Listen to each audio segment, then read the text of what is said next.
Hey guys, what's up? Mike Herd 360, and I want to bring you a little tip today. Herd 360 tip, I guess. I get asked a lot. Customers call me and they, man, my camera's not working, it's not checking in, or I see it on Facebook. Hey, asking on the manufacturer's group pages, can you check such and such camera? It hadn't checked in X amount of days, hadn't sent me any pictures. I know there's activity. Blah, blah, blah. We all know the story. Anytime we set an electronic device out in the woods and it's running off of multiple entities, so it's running off of a cellular carrier dependent on that data network, and then that's one entity, and then it's also uploading to a server, usually an Amazon server, so that's another entity. It depends solely for you to get those pictures. It has to be able to send those pictures to a server, and then there's an app that ties into your account, and your account is where those your account's located on that server as well. That's where all those pictures go, and when your app's logged into your account, those pictures download to your phone. So you got another one, you got an app, then you got a phone. So all those things have to work together, and it can be complicated, and it's just, it ain't 100% reliable, guys, and I don't care what brand camera you got out there, none of them are 100%. So they're getting better all the time. But the reason I'm out here is because I got one right there. All right, you see that? I stuck it up here on this mineral site that I had started back in the summer here, and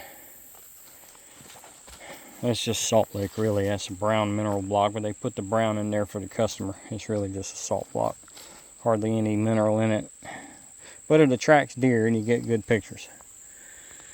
So this is I think it's Jenkins County. It's eastern south middle Georgia.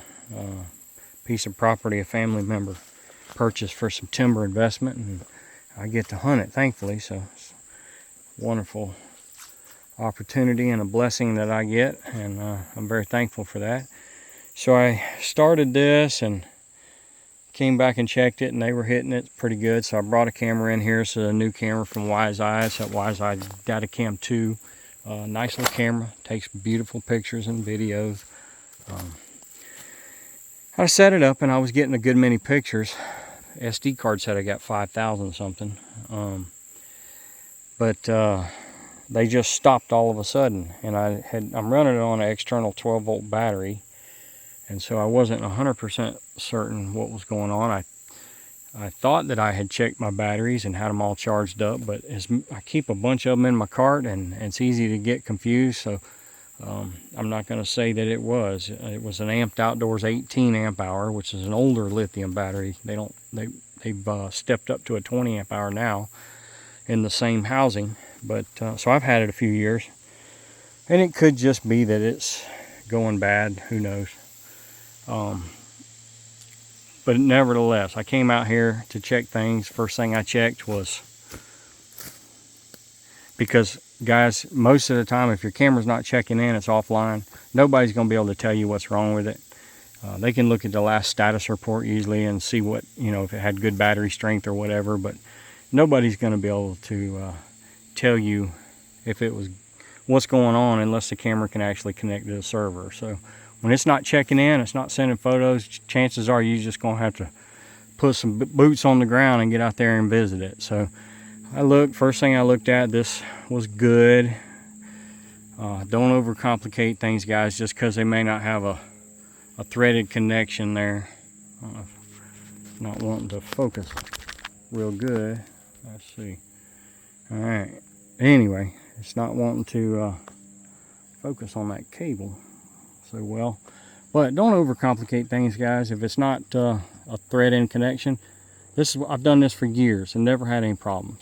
So you make it where there's nothing hanging down. These cables with the metal on them, they're heavy, and gravity's going to pull it out eventually, especially if there's a breeze. So never leave it dangling.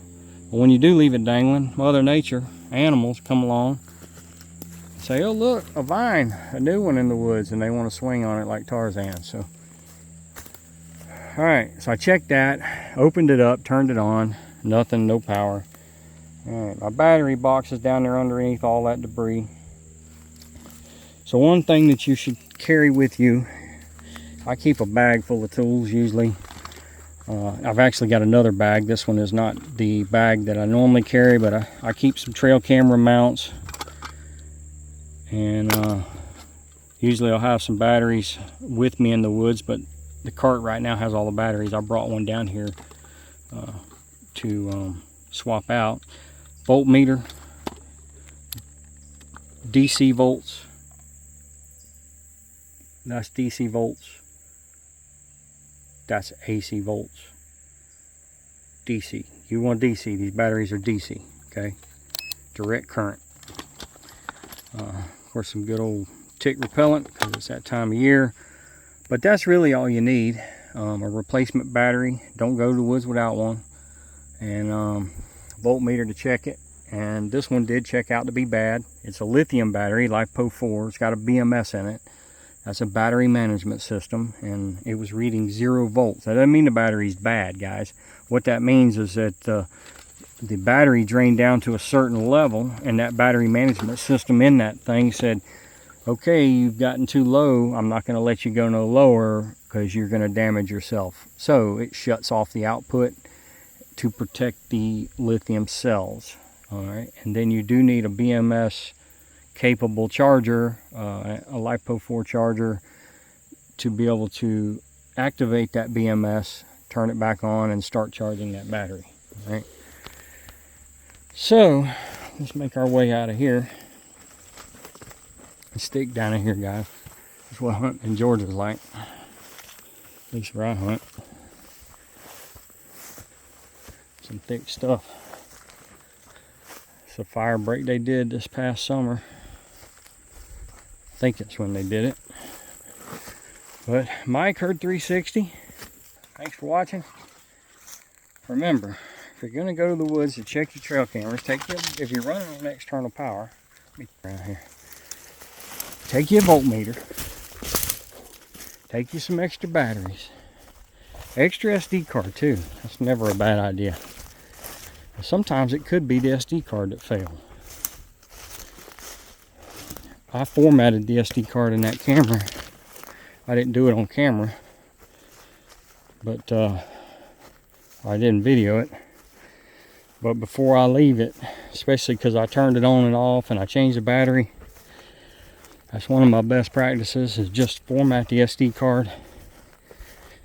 And that kind of, like a little tune-up on the engine, helps things run better. Like changing the spark plug. Alright guys, y'all have a good one. Subscribe to my YouTube channel, Mike Herd 360. Hope I helped you out with a little tip. Happy hunting this year. Have a good season.